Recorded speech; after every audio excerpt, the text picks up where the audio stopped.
Hindi man lang sumagi sa isip ng babae, na sa tuwing mamatay siya, muli siyang mabubuhay at babalik sa araw na kinansela ang kasal niya. Kahit anong desisyon ang gawin niya, tiyak na mamamatay siya pagdating ng ika-5 taon. At matapos dumaan sa 7 beses na muling pagkabuhay, sawang-sawa na talaga siya, kaya sa buhay na ito, nagdesisyon siyang mag-chill na lang at hayaan ang tadhana. Harap-harapan man siyang ipahiya ng prinsipe, tinalikuran niya lang ito at umalis. Dahil sa nakaraang 6 na buhay niya, lagi siyang dumadaan sa main door. Kaya ngayon, iniba niya ang daan. Pero sa pagliko niya lang sa kanto, hindi niya inasahang makakasalubong niya si Arnold, ang emperador na pumatay sa kanya sa nakaraang buhay niya.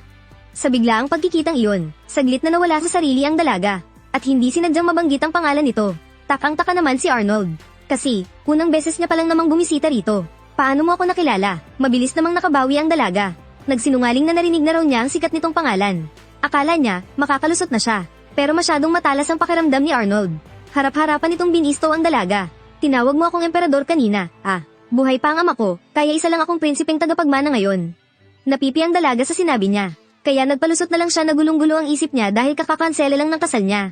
At nasabi niya lang iyon dahil sa pagkalito. Pagkasabi niya nito, tumakbo agad ang dalaga papuntang balkonahe. At walang pag-aalinlangang tumalon pababa. Sa sobrang tapang at loko-loko ang ginawa niyang iyon. Naiwang tulala si Arnold. Wala pa siyang nakikitang babaeng kasing kakaiba at nakakaaliw nito. Kaya naman, inutusan niya agad ang mga tauhan niya na maghintay lang doon. Dahil siya mismo ang susunod at kakausap sa babaeng ito. Samantala, nang makauwi ang dalaga sa bahay nila, kinuha niya agad ang mga naipon niyang pera para gawing puhunan. Baon-baon niya kasi ang mga natutunan at kakayahan niya mula sa nakaraang 6 na buhay. Plano sana niyang gamitin ito para mamuhay ng tahimik at chill na lang hanggang sa pagtanda niya. Kasi naman, sa bawat buhay na pinagdaanan niya, palagi siyang nagpapakadalubhasa sa iba't ibang bagay. Noong unang buhay niya, naging isa siyang naglalakbay na negosyante. Sa ikalawang buhay naman, naging doktor siyang nailigtas ng mga tao. Pero, kahit anong buhay pa ang piliin niya, hinding-hindi niya matakasan ang trahedya na mamatay pagdating ng ika-5 taon. Dahil tuwing sasapit ang panahong ito, laging nagpapasimula ng digmaan si Arnold. Sa bawat pagkakataon, palagi siyang nadadamay, na humahantong sa kalunos-lunos niyang kamatayan. Pero laking gulat niya, pagdating niya sa tapat ng bahay nila. Nakasalubong niya ang prinsipeng pumuto sa kasunduan ng kasal nila, na kanina pa palang naghihintay roon. Hiyang-hiya ang prinsipe kanina nang iwanan siya ng bida sa harap ng maraming tao. Kaya naman, para makaganti at ipahiya ang bida, desidido siyang gumawa ng eskandalo para magmukha itong tanga sa harap ng lahat. Pero ang bida, na 7 beses nang nabuhay muli, ay alam na ang lahat ng mangyayari.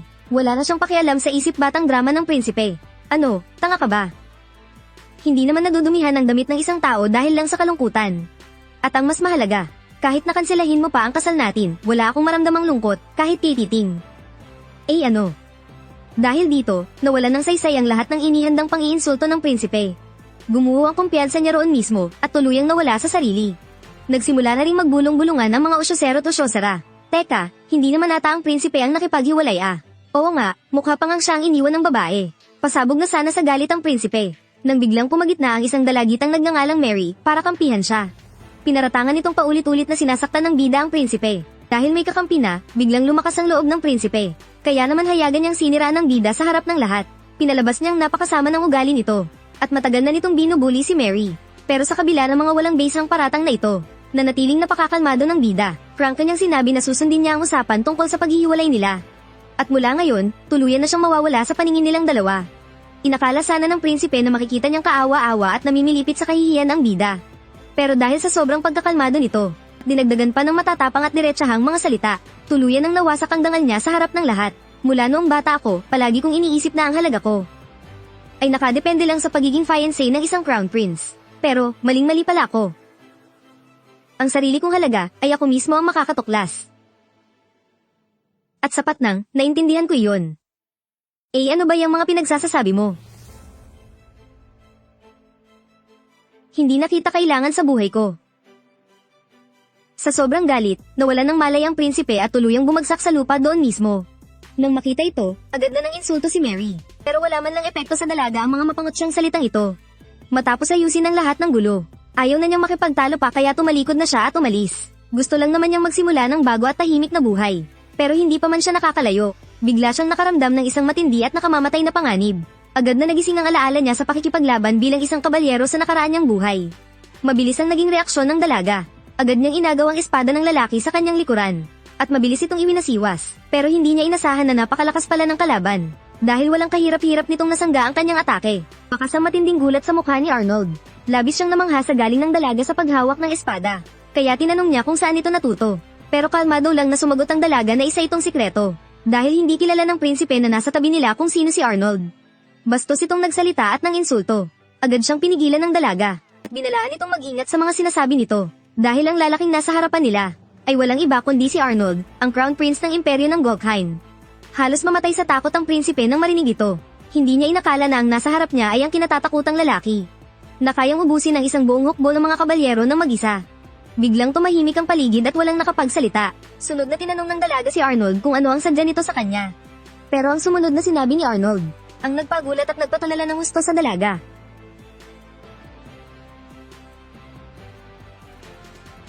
Anong ginagawa ninyo? Hayaan mong humingi ako ng tawad sa biglaan at bastos kong pag-atake sa iyo. At kung maaari sana. Sana ay pumayag kang maging asawa ko. Saglit na napabilis ang tibok ng puso ng dalaga. Pero nang maalala niyang ang lalaking ito ang pumatay sa kanya noon. Agad niya itong tinanggihan. Pero sa halip na mainis, malakas pang tumawa ang binata matapos tanggihan. Dahilan para biglang kilabutan ng dalaga. Kutob niya, paniguradong may pinaplano itong masama. Lingid sa kaalaman niya, para sa prinsipe, wala na siyang kawala. Dahil maya-maya pa, nagmamadaling dumating ang hari ng kanilang bansa. Agad nitong hinayla ang walang kwentang prinsipe. Para lumuhad sa harapan ng Crown Prince ng pinakamalakas na imperyo.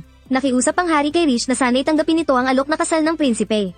Bilang tugon, lumapit lang ang lalaking bida. At sinabing hindi makakaapekto ang isyong ito sa ugnayan ng dalawang bansa.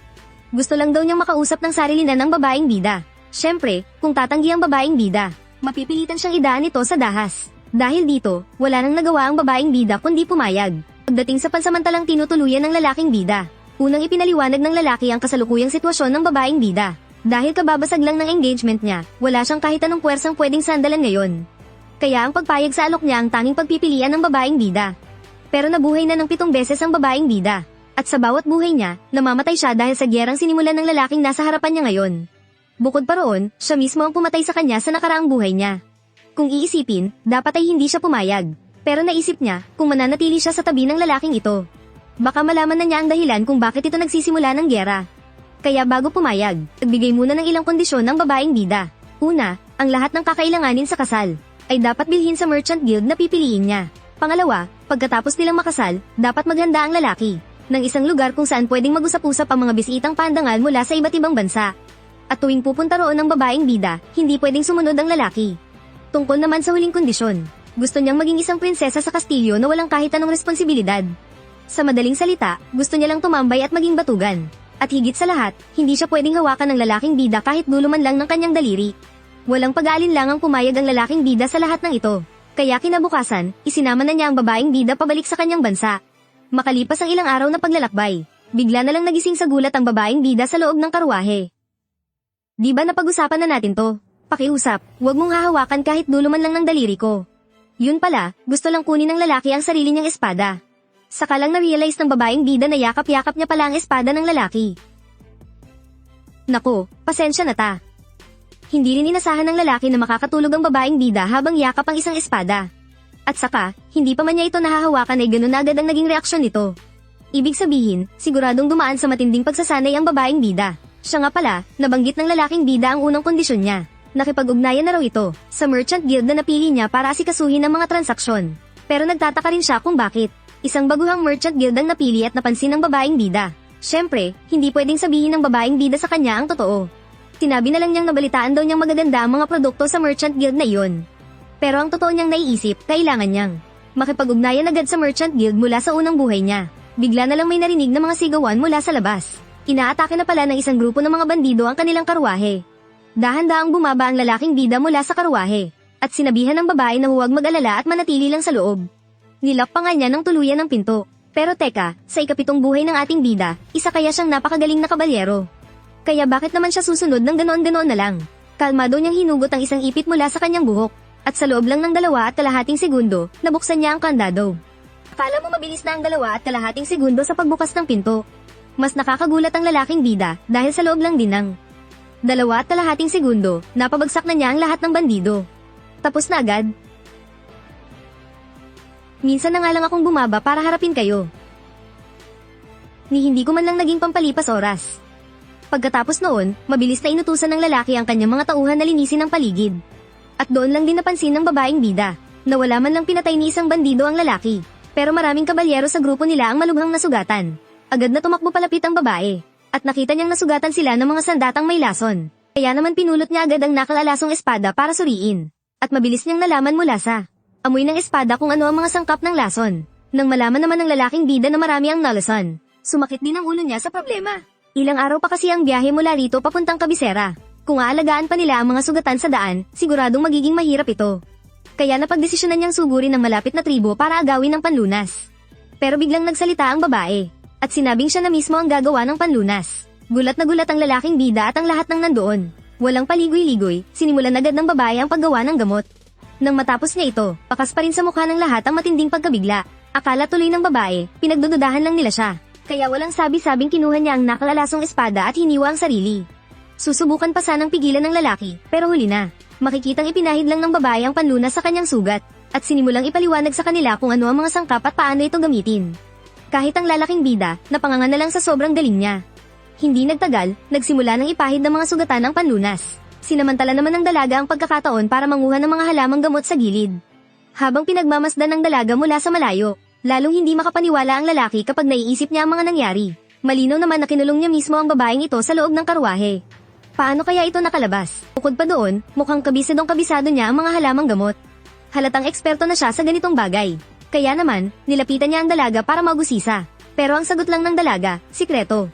Tapos ay hindi na niya pinansin ang lalaki at nagpatuloy lang sa pag-aayos ng mga halaman. Ang lalaki naman, titig na titig lang sa bawat galaw ng kamay niya. Hanggang sa nakaramdam na ng pagkailang ang dalaga. Ang totoo niyan, pakiramdam ng lalaki ay nakapulot siya ng ginto. Sabik na sabik siyang malaman kung sa susunod ay may panibago na namang sorpresa ang dalaga. Napabuntong hininga na lang ang dalaga. Aba, 7 beses kaya siyang namatay bago niya matutunan ang lahat ng ito. Bakit parang tingin ng lalaking ito ginagawa niya lang yun para magpapansin? Naramdaman naman ng lalaki na dapat na siyang tumigil kaya hindi na siya nakipagtalo. Tahalip, kinwento niya ang tungkol sa isa sa mga sugatang iniligtas ng dalaga. Nagmula siya sa mga squatter, panimula nito. Kahit nalakas ang pinapairal dito sa imperyo, marami pa rin ang minamaliit siya. Pero isa siyang matapang na mandirigma na lumalaban kahit gaano pa kahirap.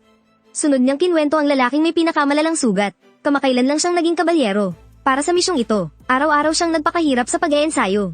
At yung nakatatandang kabalyero naman sa tabi niya, ay nasugatan dahil ginawa niya ang lahat para protektahan ito. Talagang mapag-aruga ang lalaking yun. Hindi inasahan ng dalaga na ganoon kakilala ng lalaki ang mga tauhan niya. Sabi pa ng lalaki, siya mismo ang maingat na pumili sa mga kabalyerong iyan. Pagkasabi nito, lumuhod siya ng isang tuhod sa harap ng dalaga. At nagbigay ng isang malalim na paggalang. Kahit na hindi niya maintindihan kung ang ganitong pag-arte ng lalaki ay para magpasikat lang sa kanya. Mas pinili pa rin ng dalaga, na sabihing nagkataon lang na may natutunan siyang kaunting kaalaman sa mga ganitong bagay. Pero hindi naniwala ang lalaki. Imposible namang puro nagkataon lang ang lahat ng ito. Tsaka, isa kaya siyang anak mayaman na lamaking sunod sa layaw. Pero sa pagkakataong ito, biglang pinuto ng dalaga ang pagsasalita niya. Tinanong niya ang binata kung paano siya ipinakilala nito sa kanyang amang hari. Sinabi ng binata na isinulat niya sa liham, na siya ang nobya ng Crown Prince. Pero dahil nagustuhan niya ito, ay inagaw na lang niya ito ng basta-basta.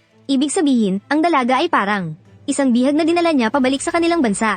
Total, ang magiging prinsesa ay dapat nagmula sa maharlikang pamilya ng ibang bansa. Kaya pagka-uwi nila sa kanilang kaharian, siguradong marami ang mamungutya sa kanya. Gusto pa sana siyang panatagin ng binata, at sabihin kakampi niya ito. Pero pinuto na ng dalaga ang sasabihin nito. Wala siyang pakialam kung kutsain man siya o hindi. Nang marinig niyang bihag lang ang turing sa kanya doon, sobrang tuwa ang naramdaman niya. Dahil ibig sabihin lang nito, kapag sumama siya sa binata, hindi na niya kailangang gawin ang mga nakakainis na trabaho sa palasyo. Sa wakas, magagawa na niyang i-enjoy ng todo ang buhay niya. Matapos ang ilang araw na paglalakbay, nakarating din sila sa wakas sa kaharian ng binata. Ito ang kahariang, kahit nabuhay na siya ng 7 ulit, ay hindi pa niya napupuntahan kailanman. Habang pinagmamasdan ang paligid, hindi mapigilan ng dalaga na mamangha sa ganda ng Kabisera. Habang nasa daan, naghahagis ng mga bulaklak ang mga tao para salubungin sila. Mukhang mataas talaga ang pagtingin at paggalang ng mga tao sa binata. Pero pagdating nila sa kastilyo, may samalubong na aberya. Dahil biglaan ang mga pangyayari, hindi pa naayos ang magiging kwarto ng dalaga. Kaya gusto sana ng binata na patulugin muna siya sa kwarto ng mga bisita. Pero nagpumilit ang dalaga na lumipat na agad sa hiwalay na palasyo ngayong gabi. Binalaan siya ng binata na hindi maganda ang kondisyon doon ngayon. Pero sinabi ng dalaga na huwag na itong alalahanin. Total, isa lang naman siyang bihag, di ba? Pagdating nila sa hiwalay na palasyo, tama nga siya, makapal na ang mga alikabok sa loob. Pero hindi ito problema sa dalaga, na minsan na rin naging isang kasambahay. Sanay na sanay niyang tinali ang kanyang buhok at handa nang maglinis.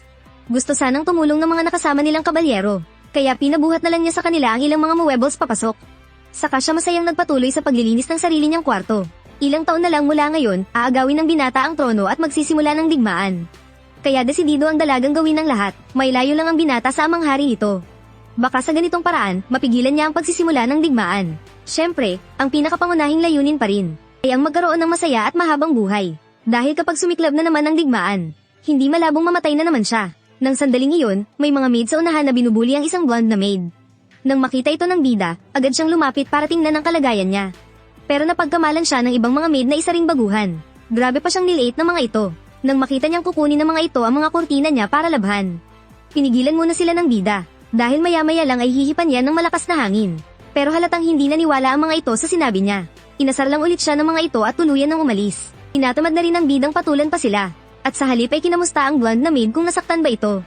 Nang makasigurong wala namang malalang galos ang maid, nalaman niyang Jeannie ang pangalan nito. Yumuko si Jeannie at napatingin sa suot niyang maid uniform, na nadumihan dahil sa pagkakadapa niya kanina.